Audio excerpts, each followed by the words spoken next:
Patch 2.0.2 is actually bigger than we expected. It is the combat patch and it is the performance improvement patch. So let's jump into what we've got and we'll talk about it. So this patch is a little bit different. Yes, it's patch 2.0.2, but the actual downtime is a little bit different than normal. It's actually going to be in the early hours, even for the Americans. For the Pacific time, it's going to be at 4 AM. Now that does make it sort of more midday for EU, which is a little bit weird, but fair enough. And it basically covers a couple of main things: frame rate issues, the Sandworm trial, and some performance changes. And I have to say, it sounds good-ish. So if we have a closer look at the performance changes, I'm just going to read this because it's a little bit complicated. We've implemented a performance change to the way that shaders are loaded on the game client. This change is expected to enhance the overall gameplay experience by reducing the incidences of frame hitching and stuttering. However, it's important to note that there will be a noticeable impact on the game's boot up time as a trade-off. So what they are saying is the game is going to take longer to boot, but then you should actually experience a better playtime. Sounds okay to me. Now they do say that the new start time will vary depending on your local hardware setup. So with less delays experienced on SSD hard drives, I don't know why I'm struggling to say that, and longer delays on HDD, which basically the old style hard drive. So if you're on an SSD, it'll be quicker to load, and if you're on a HDD, it'll be slower to load. Makes sense. And then they say during this process, your client will remain on the initial New World logo screen for up to a minute. As it front loads the necessary assets, we kindly ask for your patience while you experience this new personal startup time benchmark. It's a bit weird to have the word benchmark here, but fair enough. They'll closely monitor it. They've also fixed in issues of lag detected. Okay, now I did get that a couple of times. This other one,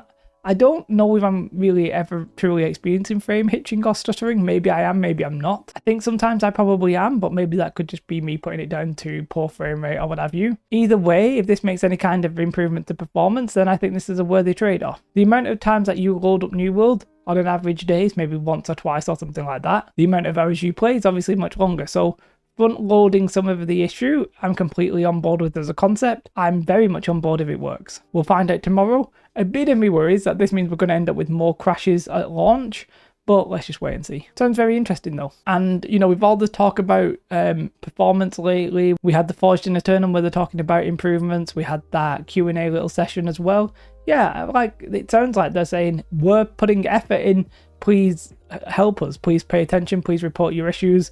Please bear with us a little bit, and I'm on board with that as well. Now the next section is only small, but actually pretty damn important. The first one is that they have fixed an issue that allows players to end the recovery of the blunderbuss ability splitting grenade early. Now I'm not sure if this is a bug, as in somebody has been talking about how something just needed fixing. And Crush, I'm thinking of you here by the way. But it could also be the experts that Dave was referring to. I'm not 100% sure. Don't play blunderbuss at the minute. This one's very interesting. They've increased the amount of health players gain from the first 150 levels of con attribute points. Now the reason that this one sort of worries me a little bit is that the more you slow down the time to kill, the easier it is for people to get away. The reason New World is sort of all about the wombo combos at the minute is because if you don't wombo somebody and get them stunned in like 0 to 100 them, or 100 to 0 I should really say, then you're not going to kill them. So if for example a healer is in light armor has 200 con, then they're going to have a little bit more health. That will make it so they can escape a little bit more easily, but you know, it is what it is. The next one is pretty interesting. They said it in the Forged in Power thing that they swap the 150 dex and the 300 dex attribute threshold bonuses. Basically, you can dodge more, and now you're going to be able to dodge more if you have 300 dex rather than 150 dex. That's going to help with specific builds, sword and shield spear. Well, it's going to help with any dex build where you sort of part did dex and part did something else. Now you're going to need to commit to that 300.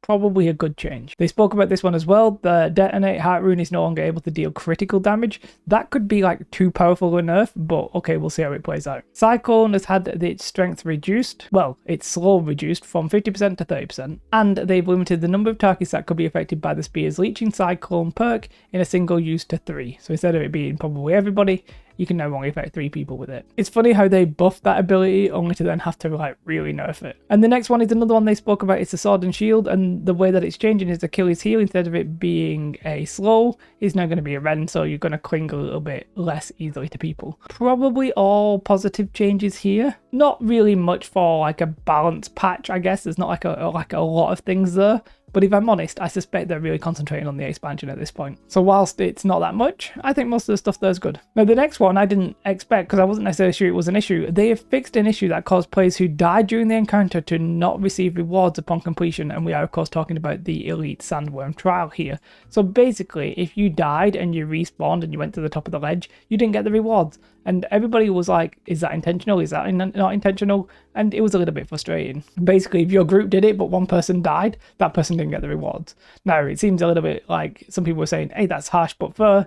But in reality, it's a little bit too harsh. The downside to that is now you can basically be carried, but whatever, who cares? So this one somebody told me about in the chat, and I was like, maybe I should abuse this one. And they fixed an issue that made legendary fish far easier to catch than intended. So like if you've been catching fish, you've got like tonight to do it. You get that legendary fish ASAP. Now this next one, I feel like this is literally the third time I've seen it on the patch notes. I don't even know if it's in the game because I haven't actually tried it, but they've introduced a hotkey for gear set storage. You can now swap hotkeys that will swap your current loadout to the specific gear set storage loadout.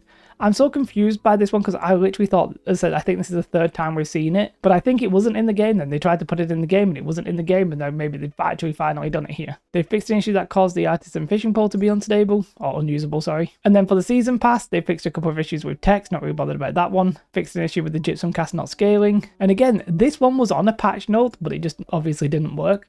They fixed an issue that prevented players who did not earn a gear set slot through the season 1 season pass from purchasing it through the store. I'm pretty sure they've said that before, so that one and the gear set one, I'm pretty sure we've seen that multiple times now, which if I'm honest, a little bit bad, but who cares as long as it works this time. They fixed an issue that caused the journey task Call of Ancients to not properly record the song completion. Good, although again, I'm pretty sure they've seen that before, but maybe there's more than one issue basically. Now technically the seasonal trial's getting a little bit harder, but I don't think by much. The Hordemaster boss was spawning less monsters than intended. There was a large grey plane that was visible, don't remember that one. And they've again fixed the long load times for some of the seasonal content. Pretty sure that's the second time we've seen that note. I wonder if sometimes they just put some of the patch notes from the hotfixes in here and it's sort of confusing me a little bit. Maybe. During the quest Break Some Eggs, it is now no longer necessary to travel to the Neopolis, as the hatchery soul trial immediately unlocks after applying oil. So I'm guessing you can literally just go on the map and then do it, or maybe it'll say F1 and you can go straight in. Not 100% sure what that means. They've reduced some of the health and damage from the Break Some Eggs soul trial. Now the reason I think this was probably happening is I think some people were struggling. Fair enough, the game, you know, maybe too hard, and maybe they just made it what they actually want it to be. I think in general, most people should be able to complete the story quest, let's be real. Now this is interesting, NPC spawned guy no longer spawns in the world. Now, I've never seen Spawned Guy, but he sounds like a very nice fellow. I would have loved to have seen him. They removed some missions that were in Old First Light because they're no longer accessible. Now, this one we've seen before, but I'm guessing they're actually increasing the number even more.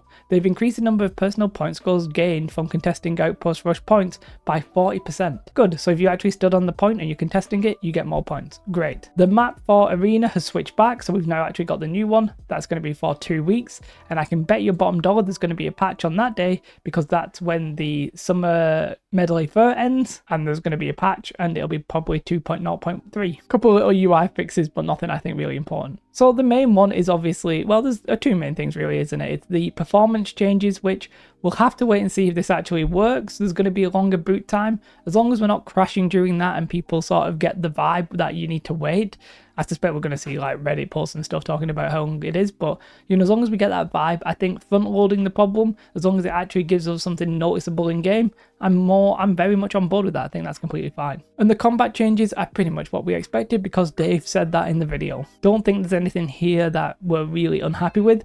It's sort of funny that Cyclone got buffed and then nerfed, but you know, again, who's really keeping track apart from new spear legends in OPR? And then that one's a little sneaky one that I didn't expect, the Elite Sandworm trial. That's probably a good change, to be fair. It's a bit annoying if like there's 20 of you, 19 of you like succeed and one dies, and then you have to do it again to get the one person some rewards. Just a bit like crap, basically. Overwhelmingly, I think that's good. I'm very excited to see this performance improvement, very excited to see the combat changes. Let me know your thoughts in the comments below. If you want to support me on YouTube, then becoming a member is the best way. But if you want to see me actually come and do this stuff live tomorrow, I'll be streaming it as the patch goes live, then you want to check out my Twitch. There is a link in the description. What you should definitely do though is have a most beautiful, beautiful day. Like and subscribe. Goodbye.